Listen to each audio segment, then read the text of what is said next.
Hello and welcome to this new live Q&A. It's been a while since we've done one of these. We used to do them quite frequently, but it's been a little bit. You know, when the whole pandemic started, it seemed like everybody was doing Instagram lives all the time. So I figured I would give it a little break, make some room for everybody else, and just keep doing our regular Q&As. But it's been so long since we've done one live together, I thought, you know what? We are overdue now, and it's just so much fun to connect in, well, not real life, but at least on the same mental wavelength with you guys, no matter how far apart we may be. So I'm glad you're here. Thanks for joining. Let's just give everybody a minute to pile in, and then we'll get started with some questions. So I've got a big list of questions that people have been sending in over the past week, but you can also send in your questions by all means as we go. Hey everybody, hey Eric, how you doing? Miss you, buddy. Hey Smithfit Angel, nice to see you here. I hope you guys are all doing really well, that the last year has not been too intensely stressful. I know it's been, it's not been easy for anybody, but I hope you guys are, making the most of it out there. Hey everybody, good to see you guys. So we've got this list of questions. I'm going to start working through it, and then if you guys have questions along the way, send them in, and we'll try to cover as much as possible. And then this will also be probably posted later as well, so you can always watch a replay, but we hope you can stay here and hang with us for as long as possible. So let's get started. The first question, actually these are two very similar and related questions that I want to pair together. The first question is, what can you do for, or what can you recommend for adrenal fatigue healing? And the next one is, how do you fix the HPA axis after prolonged stress? So these two are very, very related. So that's why I they were asked a couple days apart, but I wanted to pair them together because they have so much in common. And so the first reason I put them together is actually because adrenal fatigue is the old way of calling this thing, and the newer way of calling it is HPA Axis Dysregulation. So you see the two different names for it, and you might wonder what's going on there. Well, it was called adrenal fatigue for a long time by people in the natural health world. And mainstream medicine said that, look, there's no evidence to support that the adrenals are actually getting tired or exhausted or anything like that. And this led to a lot of people in mainstream medicine telling people who were dealing with adrenal fatigue symptoms and things like that, that it was all in their head, which is of course never what you want to hear, because generally it's not, and it just means that the person saying that doesn't have enough of an understanding to understand the mind-body connection and more about what's actually going on there. So it is now been looked at from a different direction, and what's called HPA Axis Dysregulation. The HPA axis is the connection between your hypothalamus, your pituitary, and your adrenals. And so when you've experienced heavy amounts of stress for a long time, when you've been burning the candle at both ends for a really long time, this connection becomes damaged and imbalanced is actually probably a better way to even put it. And that leads to the symptoms of what people would traditionally think as adrenal fatigue. Or if we want to talk real traditional, this would be Jing depletion as it's looked at in the Taoist system. This is nothing new. When you are depleting your energy reserves faster than you're replenishing them, you are basically living off your savings account. We talk about Jing and we talk about Qi, two different forms of energy as the Taoists would look at it. And the Jing is like your reserve savings account of energy, and your Qi is your active checking account, moment to moment daily energy that you're replenishing through like a good night's sleep or through breathing air and eating food and drinking water. And so these are two different things to think about in terms of energy. And so people often ask about our chocolates, and they say, what's the difference between your energy chocolate and your recharge chocolate? And that's Jing and Qi. So the energy chocolate, that's Qi. That's herbs that are going to improve your moment-to-moment energy production actively. It's putting more money in your checking account. The recharge chocolate, that's the Jing herbs in there that are going to be replenishing your reserves. These are things like eucommia, cordyceps, hoshu wu, cistanche, rhamania. So those 6 herbs I mentioned there are 6 great herbs for helping the adrenals, helping the HPA axis. And those are fantastic herbs to start with. If you were to pick one, I would probably pick Ho Shou Wu as the primary yin jing restorative herb coming from the Taoist system. So that's a great place to start. And then we could also look at other things like Polyrachis would be another very powerful Jing tonic. In some cases, it's more for like guys than for women, but you also come into things like D-Rantler. That's incredibly revitalizing for guys, especially you get into like your 50s and 60s, and vitality has begun to leave after a life lived at full speed for a very long time. D-Rantler can really bring back a lot of vitality. And then sleep is a huge portion of this. You guys hear me mention sleep a lot. I hope you don't get tired of it. But it just is so essential in pretty much every area of life. And when you have burnt out your reserves of energy, where do you go to rebuild those? You go to sleep. Sleep as much as possible. Really focus on optimizing the quality of your sleep. If you don't know how to, send in a question here or send it in a Q&A box. Because it's one of my favorite things to talk about. We've got videos about it on YouTube and our IGTV, and there's literally things you can do from the moment you wake up to the moment you go to bed to ensure a better night's sleep. So somebody's asking which Ho Shou Wu supplement do I recommend? Do we sell it? Not yet. It may be something that we do in future. It's something that we do import already to use in our several chocolates, actually, in our Tranquility chocolate, in our Love chocolate. The reason we do it in our Love chocolate is because for guys, lovemaking very often can be it's a beautiful experience, but it's a depleting experience if you don't know how to control. So this can help to replenish those reserves that you're depleting. And then we also have it, as I mentioned before, in our Recharge chocolate. So yeah, stay tuned on that one. And we actually have a new herb coming out that I have been wanting to carry for quite some time. We're going to have it in maybe 1 to 2 weeks. It's not that yet. Maybe that will be in 2021. But stay tuned for this other one, which is another great tonic for Jing, Qi, and Shen beauty so much. Stay tuned. That's going to be coming really soon. All right.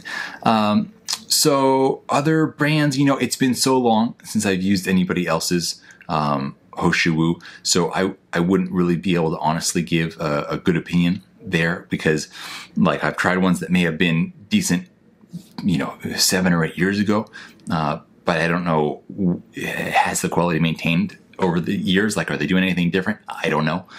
So I wouldn't feel comfortable endorsing something I haven't used any time in the recent history. All right. So there's the sleep component of it, and then there's of course cutting out plugging up what are called Jing leaks. These are areas of your life in which you are depleting yourself excessively by not sleeping enough, by like drugs and alcohol, by being stressed all the time. So if you need to deal with stress, let's talk about some ways to deal with stress in the future if that's a part of the issue. And there's so many different angles to this, but ultimately I think it comes down to, for restoring the adrenals, for fixing the HPA axis, minimize stress however possible. Do things that are going to help you adapt to stress better, including using adaptogenic herbs. Take herbs that are going to replenish your Jing, things like Eucomia, Cordyceps, Cistanche, Ho Shou Wu, Morinda, Vermania, etc. And then that is kind of, it's a path. It takes some time to rebuild, but it's every day you're going to start feeling better once you start doing some of these things. These herbs are very, very powerful. You can also look at herbs from other systems. You can look at in the Ayurvedic system. You can look at ashwagandha and shilajit. Both of those can be helpful here as well. All right, so good to see all of you guys. Thanks everybody for joining. If anybody's just dropping in, we're doing Q&A. I'm working through a list of questions that people have sent in from earlier this week and last week. But if you're here and you have a question you want to shoot in live, by all means, go for it. That's the fun part of this experience. The next question is, should children take vitamin D and K, and how much? Absolutely, they should take it.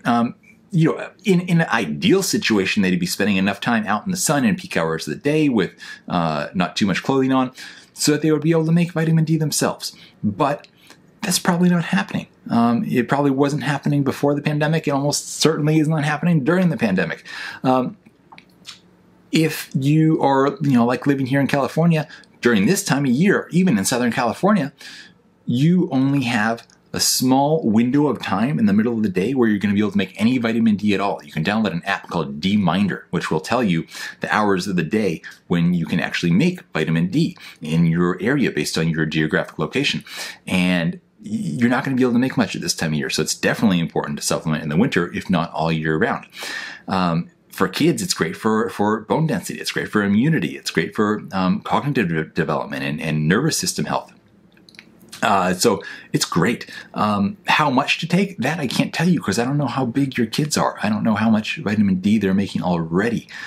So it really depends, but it's good that you're thinking about this, and will depend on their body mass for the most part, and their existing vitamin D level. Like, let's say their vitamin D happens to somehow be spectacular already, maybe from some dietary sources, or I don't know, then maybe you wouldn't need so much supplementarily. So it comes down to body mass and where the vitamin D levels are at already. Someone's asking, do we use the question box here or comments to submit questions? So at the bottom of the screen here, just put it in the comments, like where you're writing the message that you just wrote. And that's kind of how we'll do the questions for this. Somebody's asking, where should we buy it? I don't know. Are you talking about vitamin D and vitamin K? If so, that one I would go for Quicksilver Scientific. They have it in a nano-emulsified form, which is going to be very, very bioavailable.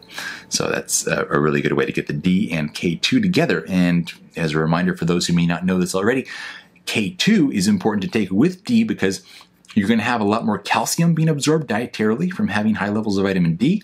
And it's important to have the K2 to tell your body what to do with the vitamin D, with the calcium, because you don't want it ending up in places like in your arteries. You want it going to your bones where you really need it. Okay, so next question. And I want to say, before I even read the question, I really don't like speaking negatively about other companies. It's something I really, really try to avoid. But sometimes I'm asked a question directly about something, or sometimes I'm asked a question directly about a multi-level company that I really don't like. And I make a special exception to my rule about speaking negatively when it comes to multi-level companies, because I have no love for them. I think it's a very poor business model that doesn't help people and generally kind of like takes people's money and leaves them with crappy products that are overpriced, because the structure of such a business is such that you're paying many times more than the product is actually worth in a fair open market, because you have to feed the system above you. So this question is, have you used or do you know about Lifesaver Patches? And my answer to this is going to be yes, I'm familiar with them. And there are many things in the world and on the market and easily available to you that you can use to improve your health in many ways that are worth the money. This is not one of them. There's much better things you can do with your money in terms of improving your health, pretty much no matter what is going on, than this. All right. Any thoughts on bottled aloe vera juice for gut repair? Do they work? Well, aloe vera juice is basically aloe vera gel blended with cold water, and then if it's in a bottle on a shelf, not in a refrigerator, you got to bet there's going to be some preservatives going on there in almost all cases. So that side of it is not great. It's basically just diluted fresh aloe vera that's no longer fresh and it has preservatives in it. If you ever leave aloe out on the shelf, cut it and leave it open in your house, you'll see it turns purple really fast. But no, aloe vera on the shelf is purple. What's stopping that from happening? It's something to think about. So aloe vera, look, if that's the only way that you're willing to consume it, it's probably better than nothing at all. If that's the only thing you'll do for your gut health and that's the only way you're okay with having aloe vera, okay, if that's, what you got to do. But I think if you are open to something a little more hands-on, a little more involved, a little closer to the natural form, you can get at almost any health food store these days the full aloe vera leaves. And these are just, it doesn't take that much work. You just fillet out the inner gel. You can make your own aloe vera juice. Like I like taking the whole thing, putting it in smoothies, etc. But you could, if you wanted to make something just like the juice, you just blend it with water. But, you know, if you're blending already, you might as well throw some other things in there. Make it a little more exciting. You could add some lemon juice. You could add a little bit of stevia and kind of have yourself a little lemonade thing. You could add some healthy oils into there. You could add some chlorella. You could add some liquid chlorophyll. Make it something fun. Like if you're going to be getting into the blender, might as well make it awesome. Sebastian asks, thoughts on sodium lauryl sulfate as an inactive ingredient in medications. It's not good. I don't know what the situation is with the medication and what the level of necessity is. If it's something you have to take and there's no alternative and your I don't know, your mental health or physical health depends on it, what are you going to do? I mean, I think if you're in a situation where there are no alternatives within a reasonable realm, then you just try not to stress about it too much because you can't do anything. If there's an alternative and you can avoid sodium lauryl sulfate because it's a pretty unfriendly ingredient, then that's great. Then you switch to that. All right, so good to see familiar faces and friends and names jumping in here. Hey, Junpei, it was good watching your live earlier today. Hope you're doing well. All right, so next question coming up, is purple corn better than blue corn? It's purple and blue corn are both better than yellow corn, that's for sure. So if you're looking at it, like how are we going to judge this, right? I would say probably the most effective way of judging it is looking at antioxidant levels. So if you look at purple corn, it has 14 times the antioxidant levels of yellow corn. Blue corn has 3 times the antioxidant levels of yellow corn. Now keep in mind, the specific kind of antioxidants that you're going to be encountering in the purple corn are proanthocyanidins. This is the purple color of antioxidant like purplish blue that you find also in blueberries. You also find it in blue butterfly flower. And this antioxidant is a little bit heat sensitive. So if you're cooking that purple corn, you may not end up with quite the same antioxidant levels as in the raw state. So when they've done the lab tests that I was able to find, comparing the levels in yellow, blue, and purple, it was done uncooked. So take it all with a grain of salt because it's not necessarily clear what that means in terms of once it's been cooked. But still, I have every reason to believe that you're going to get more antioxidants coming out of purple corn than you are out of blue corn. And definitely either of those are much better than yellow corn. Also because you don't have to worry about contamination with GMO corn that may have blown over from, whatever other stuff. So let's go to the next question here. And feel free, guys, to keep sending in your questions here as we go, of course. Are your herbs safe over long periods of time? Yes. So when we talk about tonic herbs, and we often, in our marketing and things like that, use the word adaptogens because that's the hot word these days and it's the one everyone's familiar with. But what these are, deeper than that, like the word adaptogens was invented in the mid-1900s by Dr. Nikolai Lazarev in Russia. The idea of tonic herbs, which are by definition adaptogenic, goes back thousands of years. So in the traditional Taoist herbal system, you have several classes of herbs. You have very poisonous herbs that you use for nefarious purposes. You have medicinal herbs, and these are things you take for a short period of time to fix an issue because they may have some side effects. You have herbs that can be done a little bit more safely that can be used for some long-term health goals without side effects. But then you have this elite class of what were called superior herbs. These are the tonic herbs. And these are intended to be taken in small amounts daily over the course of one's life.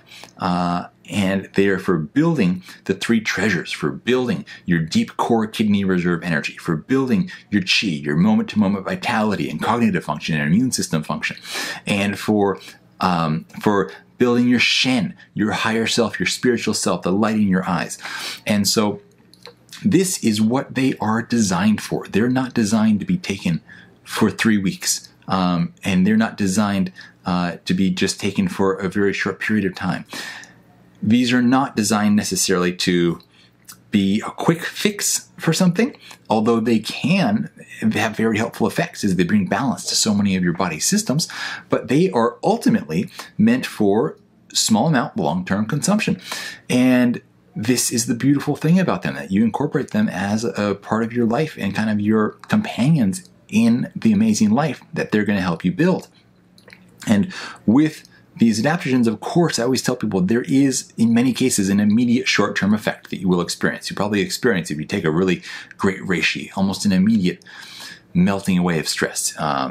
And let's say you take astragalus, you might feel a really nice increase in energy, not a stimulant kind of a feeling, but a very natural feeling of invigoration. But the real magic comes long-term as these herbs transform your inner terrain and really transform your immune system and build up your hormones and transform your nervous system and thicken your myelin sheath and regenerate the nerves in your brain. So they're absolutely great to take for long periods of time. All right, so the next one is about eczema. Remedies to prevent eczema from flaring up. Raw patches on skin which are hot and unbearable. So there's a lot of different things that can cause eczema. And it's not just pinned down to one thing. But the more you can figure out about which thing or things, plural, might be causing the problems for you, the better chance you'll have of figuring out a solution to it. So, I mean, it can come from immune system dysfunction, environmental conditions, different genetics. You can have allergies to foods you're eating. You can be just having like runaway inflammation from a low quality diet. It can be because of beauty products. There's so many things that can be causing this. It can be coming from chemicals that you're exposed to, detergents you're using on your clothes. If you're just using like very conventional laundry detergents, you could be having a bad reaction. Stress is very often involved, and that's even actually something supported by Harvard research, that there is, in most all cases, a stress component to it. Of course, this has been a very stressful year for everybody, but you know I love talking about the natural solutions to stress, whether it be deep breathing, time in nature, magnesium, CBD, reishi mushroom, ashwagandha, holy basil. There's so many tools that we have available to us that you can deploy against stress. And, you know, apart from that, you can do vitamin D is very helpful with eczema because of its effects on the immune system. You can do red light therapy. Infrared sauna, some people find helpful, putting aloe vera on topically. Then you can also do coconut oil topically, or coconut oil with a little bit of lavender essential oil mixed in. Can be really good too with eczema. And you want to make sure that your diet is not an inflammatory diet. You want to focus on having an anti-inflammatory diet. And this, you know, some people think, oh, I'm eating a plant-based diet. It's by nature anti-inflammatory. Not necessarily. A lot of people on a plant-based diet are eating lots of nuts, which are much higher in omega-6s than omega-3s. Omega-3s are anti-inflammatory. Omega-6 is pro-inflammatory. So if you're eating a high nut diet, that is going to put you in a little bit more of an inflamed state. So it's just important to think about these things and not fall into dietary dogma too much, and really keep an open mind and keep searching for solutions. The gut microbiome has a huge part to deal with this as well. You want to really, that's a lifelong project to optimize your gut, whether it's consuming prebiotics, eating prebiotic foods. Chocolate is a great prebiotic food. Don't forget about that. Taking really high quality spore-based probiotics like you would get from Just Thrive, is our good friends over there that make incredible quality spore-based probiotics. And then also looking at supplements like Ion Biome, which is something that helps to close up the tight junctions in the gut so you don't have leaky gut, and so you create a nicer environment for the good bacteria to want to come and settle in and raise their families of bacteria there. So there's a lot of directions to go about this, but there's so much you can do to push yourself in a better direction. And the good news is pretty much all these things that we talked about. And chaga mushroom is here. Another one that I really want to recommend. There's Russian research that is very promising on chaga for eczema and psoriasis. All of these things, they don't have side effects in 99% of cases, unless you have like a random sensitivity to something. And they're so you do them, and like let's say you didn't hit the nail on the head perfectly for your eczema. Guess what? You probably did something great for your health in another department. What are sources of omega-3? So there's multiple kinds of omega-3. There's ALA, EPA, and DHA. ALA is what you get in plant foods. It's not very effective, and what you really, really want are the EPA and DHA. Now, your body does convert a small amount of the ALA into EPA and DHA, but it's not enough on its own. So, sure, you can get great plant sources of omega-3s, like hemp seeds and chia seeds are two great examples here. But it's not going to convert enough. So then you really want to look at, okay, if you're a vegan or vegetarian, then you would maybe look to algae oil. And this is a recent innovation in the past, I feel like it's the last 10 years or something like that, that you can get significant amounts of the EPA and DHA from algae. And so that's a blessing to be able to have access to, because before that it was either, yes, algae. It was either krill oil or fish oil, and those are still great ways to get it. Those are the fish oil is going to be the most affordable, but then the krill oil is in a form that's called phosphorylated omega-3s and phosphorylated EPA and DHA, and that is going to be much more bioavailable. So that's probably the most potent way of getting it.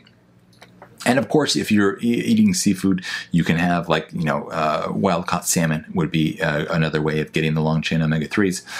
And then if you look, towards meats that are grass-fed are going to have a much better ratio of omega-3s to omega-6. It's one of the main problems with grain-fed meats is that they end up much higher in omega-6 than omega-3s, so it becomes something very inflammatory. I think when you hear a lot of research that's critical of consuming animal products, it doesn't take into account, was that meat grass-fed or grain-fed?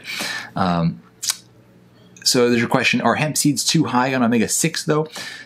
Yes and no. They have the ratio of 1 part omega-3 to 3 parts omega-6, which is actually the ratio that ideally, approximately, you want in your body. So that's fine. They're not pushing you in either direction away from the good or bad ratio. They're pretty much spot on. But that's assuming that you already are at that good ratio. If you are too heavy on omega-6 and not enough omega-3, they're just going to keep you where you're at. They're essentially neutral in the omega-3 to omega-6 balance because they're right on the ideal human ratio. So they're not going to fix a bad situation, but they're not going to make a situation worse. Krill oil, I do think, is the best over fish oil and algae oil. Yes, because it is phosphorylated, which you're not going to get with either ones. Hang on, I feel like I've scrolled by a few questions here. Let me just go back and check real quick. Oh, what was a spore-based probiotic I mentioned? The company is called Just Thrive. They are really awesome people who do a lot of investment into further research on their products as well, clinical research, and have some amazing studies on it, which I think is very, very cool. All right. So let's see here. So we got eczema taken care of. Best herbs and supplements for nerve growth factor.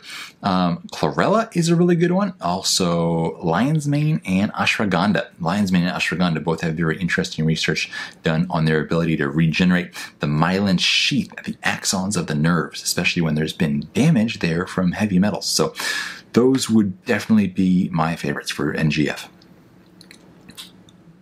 This is an interesting one. Most spiritually potent herbs besides reishi. So you already took away what would have been my top choice.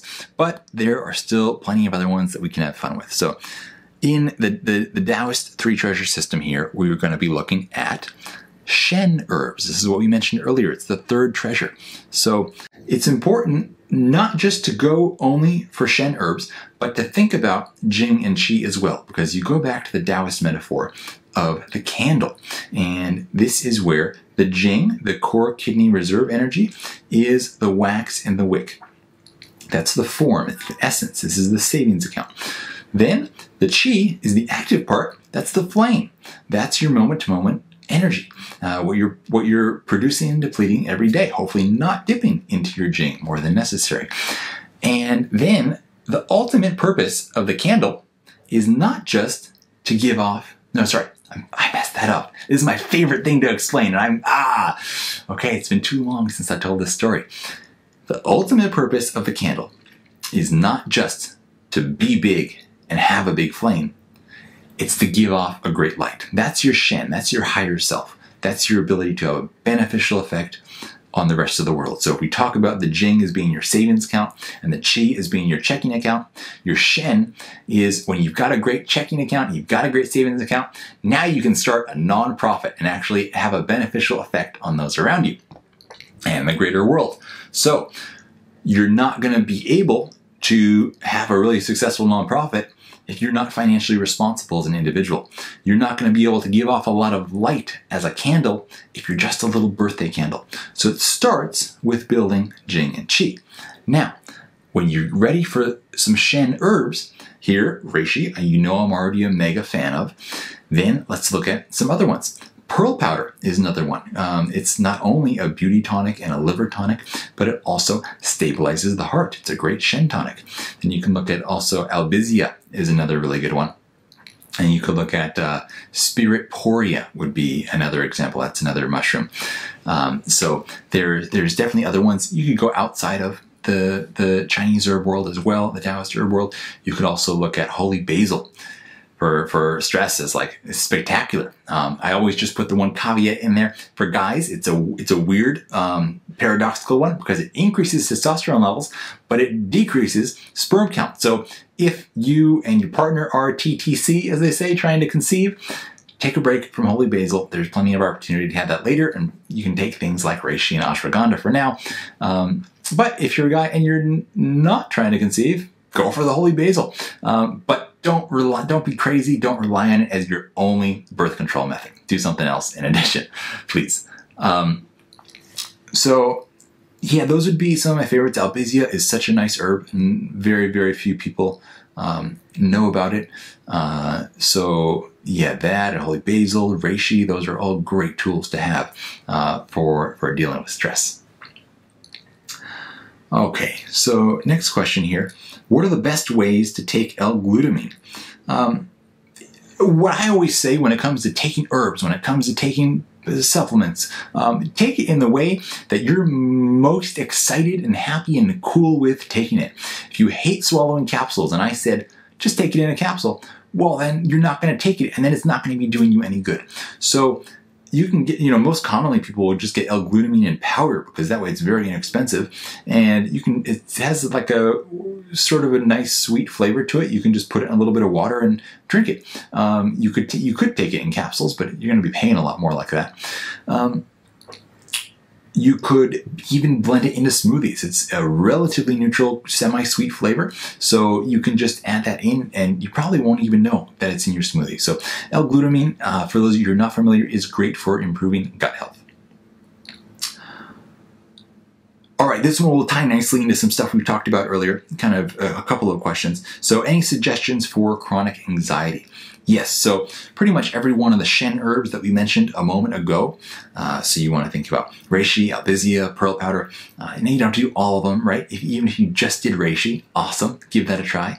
And then you could also look at ashwagandha, another great one for stress. It's kind of my nightly drink. I don't know if you guys watched the video the other day about herbs I like taking in the nighttime, but for the night, my drink is I do a half teaspoon of our reishi and a quarter teaspoon of our ashwagandha. I mix those powders up dry, put them in, they're in a little cup, like a little 4-ounce cup.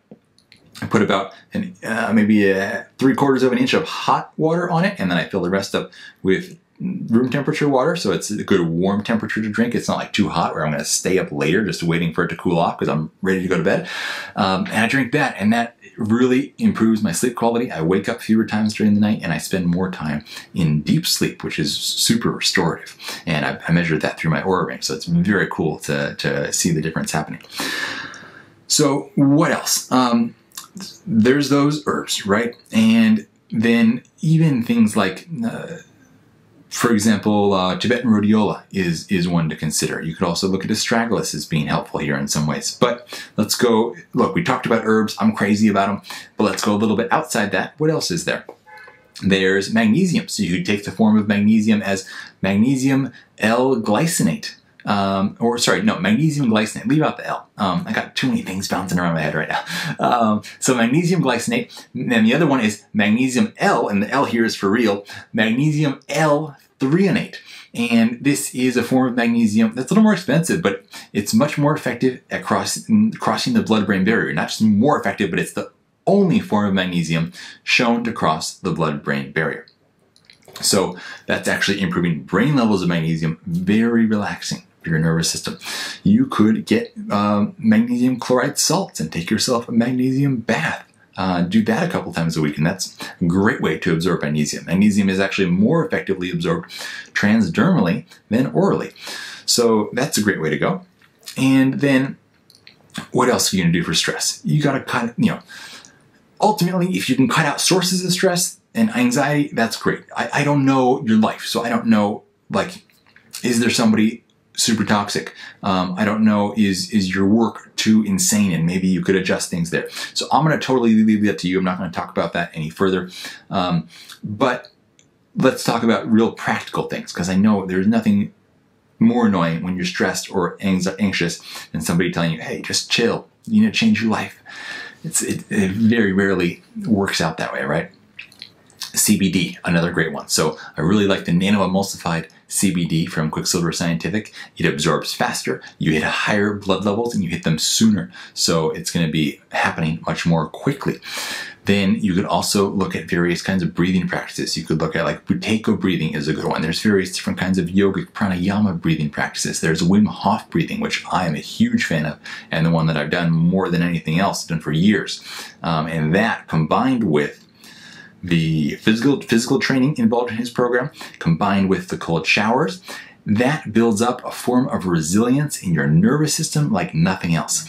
And this is an oversimplification, but in a way, what it's doing is it's taking you consciously. You are consciously choosing to go from a state of zero stress to intensity, being in the cold shower or the deep breathing. And then it's a form that you can instantly turn off. So it's nice to go from here to there and then back. And that trains your body to bounce back. And it's a form of a hormetic stressor. And so by taking it to that extreme and coming back, your body learns to bounce back, because a lot of us get stuck in this state where we get stressed and then we don't know how to get unstressed. And so we just stay there forever and ever, and it builds and builds and builds, and we don't know how to de-escalate our stress. Quicksilver Scientific is not in Canada, unfortunately. I'm sorry to hear that. I'm not tied into, unfortunately, what the best CBD would be available in Canada, but I hope you can find a good one there. And then, for stress, also exercise, time in nature, and ultimately sleep. Quality sleep is where you process and de-escalate and deal with traumatic events. REM sleep is actually very involved in the processing of trauma. So if you're not sleeping enough, guaranteed you're going to have higher levels of stress and anxiety. All right. And then also, one more thing worth thinking about there, make sure you're managing your blood sugar well, that you're not having huge blood sugar peaks and valleys, because when you have those valleys, that's going to make you very, very anxious. And I would also say sauna, if you have the opportunity to, whether it's a traditional or I have an infrared sauna here at home that I absolutely love and I'm using almost every single day. It's good in so many ways, but the stress benefits are the thing that I personally notice from it the most. It's a game changer for me in terms of dealing with stress. All right, so next one is guidance for losing a lot of weight, somebody says. Foods to avoid, meal frequency, and exercise. Now, this is a tough one because I don't know who this is for. I don't even know if it's for you. I don't know if you're asking for a friend. And this is something that's very individualized. Doing a very high quality keto diet can be very helpful for certain people. And I say high quality because for some people, the idea of like conventional cream cheese finds its way into a keto diet. That's obviously not the right way to approach it.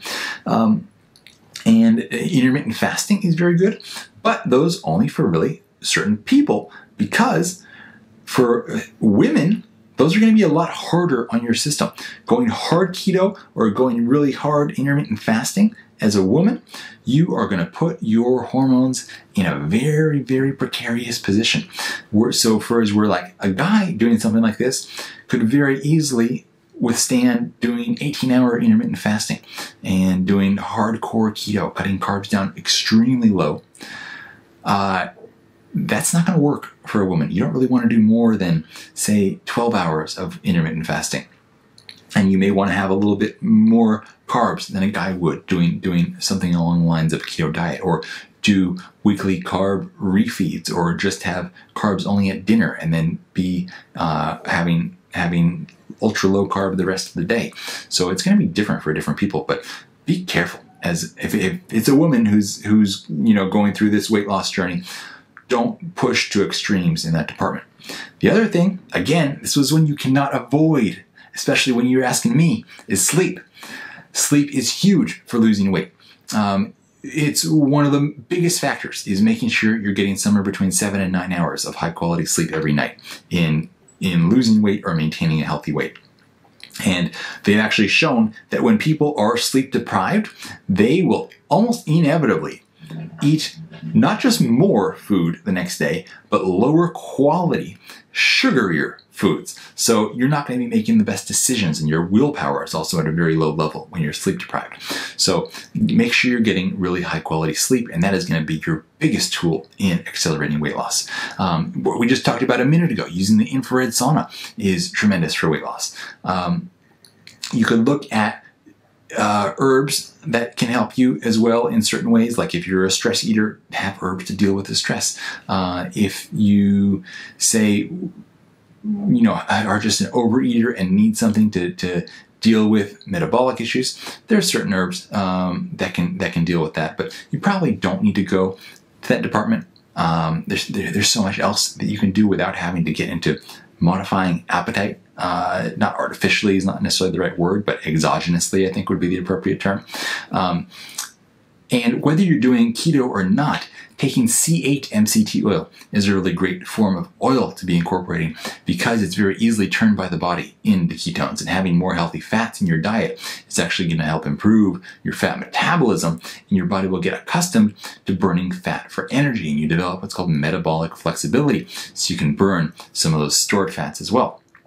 Then you can explore safely fasting, doing something in the range of a 3-day fast, or you just do a 1-day fast, or you find your comfort zone there. But fasting can be a powerful tool in this as well. And in terms of meal frequency, that's going to depend on the individual. As I said, depends on the state of your hormones and whether you're male or female, because you're going to have a different ability to push into intermittent fasting or not. And exercise, I think there, avoid chronic cardio and stick with weight training and high intensity interval training. All right, so we're getting pretty close to the end here, just a couple more. So if you guys have questions lingering there, now's the time to send them in. We're almost at the end.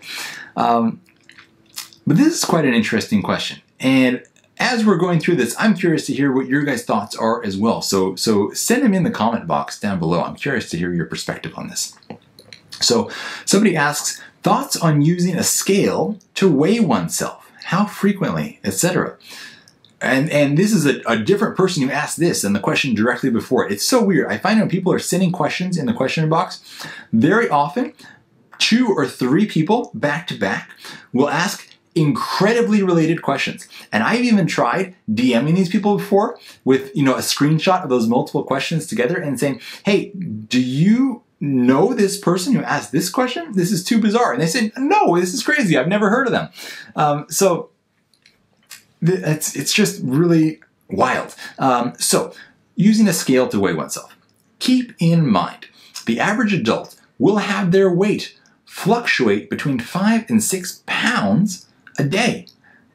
So being over the course of a 24-hour period, your weight can fluctuate depending on eating, drinking, going to the bathroom, exercising, sweating, so many factors here.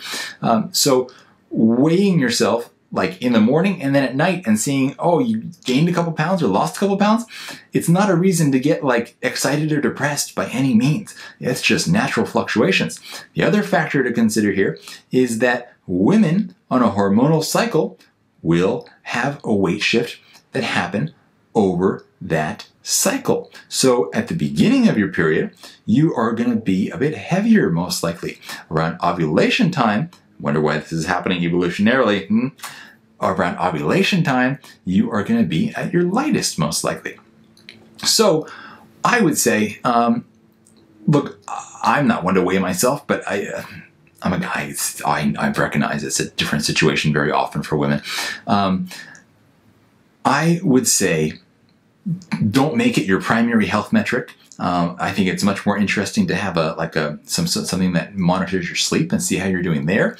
I think it's much better to look at like how you're feeling, how happy you are, and then to look at your hormone tests. You'll have a full thyroid panel, to have a full hormone panel done, to see how your fasting blood glucose is. That's something you can get a kit for $8 and prick your finger in the morning and test your fasting blood glucose and see if you're ideally below 90, really ideally below 85. And that can give you huge insights. But if you want to check your weight, I would say keep a journal and do it at roughly the same time of day as you previously did it and the same time of month. So maybe let's say you were to set up a system where you say, okay, I'm gonna just to check in, I'm gonna weigh myself twice a month. And so I'm gonna weigh myself at ovulation, and I'm gonna do it at 7 a.m. and I'm going to write down the date when I did that so I know. And then I'm going to weigh myself the first day of my period, and I'm going to do it also at 7 a.m. So you're linking up the days, the point in your cycle, and you're linking up the time of day to get as much of an equilibrium there and an even comparison level as possible. And then don't compare the ovulation weight to your first day of your period weight. You got to hop over, compare the ovulation weight to the last ovulation weight, compare the first day of your period weight to the first day of your previous period. And I think that would be, in my opinion, the best grounds for comparison. So, question, is your chocolate good for cancer patients? If so, what kind should I get? So, we, of course, cannot make such a health claim to say that our chocolate would have any effect on cancer. But I can tell you some stuff. For example, at UCLA's Integrative Oncology Department, since pretty much the very beginning of our business, since like a couple months after we started our business, they have been carrying our chocolate for the patients in the oncology department. And we have an herb in our immunity chocolate called turkey tail mushroom. And this is an herb that has been quite extensively studied for women with breast cancer. And it is the #1 supplement recommended by doctors for cancer patients. Now, to be clear, I'm not making any claims about anything that our products would do. Can't say. Our products have never been studied specifically for these kinds of things. I'm just saying what happens with information of stuff out there. And so I think, purely speaking from a flavor perspective, because that's all we're allowed to talk about as a food business, it would be really delicious to have an immunity chocolate.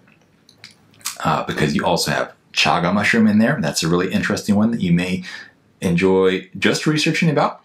And you got the reishi in there. I mean, there's some real heavy hitters here. And I'm not talking about any effects on cancer. I'm just saying they're heavy hitters in terms of very, very delicious flavor. All right, so I hope that answered your question there. And hi, everybody. So good to see some names here that I haven't seen in a really, really long time. Really good to see you guys. So we got just 2 questions left here. So if you guys have lingering questions, please do send them through. I want to make sure I haven't missed any here. Okay, I think we're good. Next question is, how do I remove accumulated arsenic in my body? Well, there's a couple ways to do this. And basically it comes down to chelation therapy. And this happens under the guidance of a medical practitioner who can guide you through it. There's a couple forms, right? There's EDTA, DMPS, and DMSA. The one I have the most personal experience with is DMSA, which I use to bring down some arsenic actually very effectively. I have like mid-range arsenic is not too bad, but I brought it down to non-detectable levels, which I'm pretty proud of.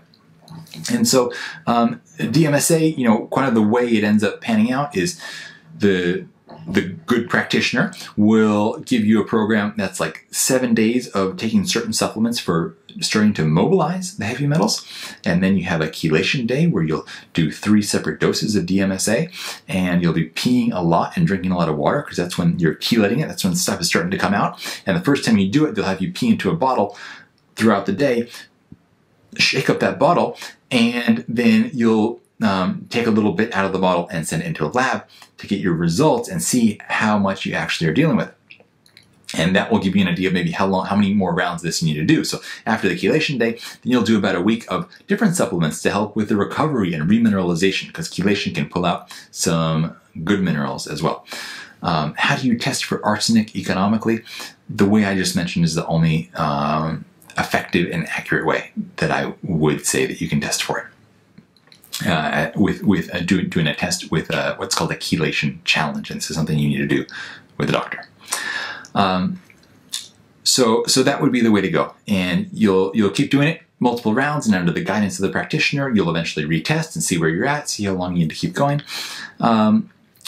Beth is asking, what can I take with my collagen protein to make it a complete protein? Beth, we did a reply to this when you sent it into the stories. So you asked about taking tryptophan, and that's perfectly acceptable. Food form, supplement form, either way. That is the amino acid missing from collagen to make it a complete protein. So that could work. Or just having other random sources of tryptophan in your diet could be good enough. But it's good to mix it up with proteins, because just because something's a complete protein, it's going to have more or less amino acids of certain amino acids than other things. So variety in protein sources, I think, is a really good idea and helps prevent you from developing sensitivities as well, from overdoing things. Okay, last question. How would you recommend a vegan to get his fats from? I think they meant to say, where would you recommend? But so this is for, and that wasn't a mispronunciation on my part, it's for a vegan. Not a vegan, but apparently somebody who is a vegan who is okay with having bee products. But that's neither here nor there, because you're not going to get much fat from bee products. You'll get a little bit of healthy fat from, say, royal jelly. But from honey or bee pollen, there's not going to be any healthy fats there necessarily. So if you're a vegan, where are you going to get your healthy fats? Well, as we talked about quite a bit earlier, the big missing fat on a vegan diet, oh, there's a few, but one of the most impactful ones is the lack of long-chain omega-3s. And so this is going to come as a vegan for algae oil. Then you're also not getting enough saturated fat. So you're going to want to look towards coconut oil for that. Cholesterol you're not getting. And many people think, cholesterol, so bad for you. How do you think you make vitamin D? You need cholesterol to make vitamin D. But the sun's rays, the UVB rays, affect something in your skin, causing a combination with existing cholesterol in the system to form vitamin D. So dietary cholesterol is not all it's cracked up. It's not all it's demonized down to be, and in fact is essential as a building block for healthy hormones. So you gotta figure out where you're going to get this from. That's it's one of the big long-term challenges of the vegan program that nobody addresses. Like you hear people people come on these like movies and stuff who've done it for 6 months and say, I never felt better. Well, yeah, maybe some things are doing a little better because you're off the processed foods, but long term, you rarely hear about like how people are doing long term with this in terms of their hormone health. The vegans I know, they're doing all right because they're quite into their health, but I haven't seen a vegan with a stunning, perfect hormone test ever. So it's tricky. But in terms of other healthy fats, you can also, a great one is pumpkin seed oil, especially stearin pumpkin seed oil. They're real dark green, zinc rich, incredible stuff. It's so delicious. You can also look, of course, like olive oil, avocados. Don't go too heavy on the nuts and seeds, as we talked about earlier. So is it true avocados are high in salicylates? I don't know. You got me on that one. You got me stumped. That's not something I have at the top of my brain at the moment. Okay, so so those would be the best vegan fat sources. But if you're willing to dip a little bit outside of that realm, ghee is an incredible, like grass-fed ghee is an incredible superfood, maybe worth considering. But at the very least, make sure you're getting the long-chain omega-3s from algae oil, totally vegan, and a great way to help your brain and nervous system health and inflammation in your system over the long run. So, all right, guys, this has been awesome, bringing us to the conclusion of today's live Q&A. If other questions come up, we will put another question box up and we'll continue our ongoing series here. One more question sneaking in. Is MCT oil a good replacement taken as a supplement? Replacement for what? I'm not quite sure what you'd be replacing. MCT oil, I believe from coconuts, can be very good. I am partial to the C8 MCT oil, which is further refined. And this is the one that's most easily turned into ketones in the body, as we were talking about earlier. Yeah, MCT oil is good for vegans. It's good for non-vegans. I just got thrown off when you were saying a replacement. I don't see it as like replacing anything else necessarily. It's just a great thing. So yeah, thumbs up. All right, guys, thanks so much. Have a good night, everybody, and we'll see you again soon.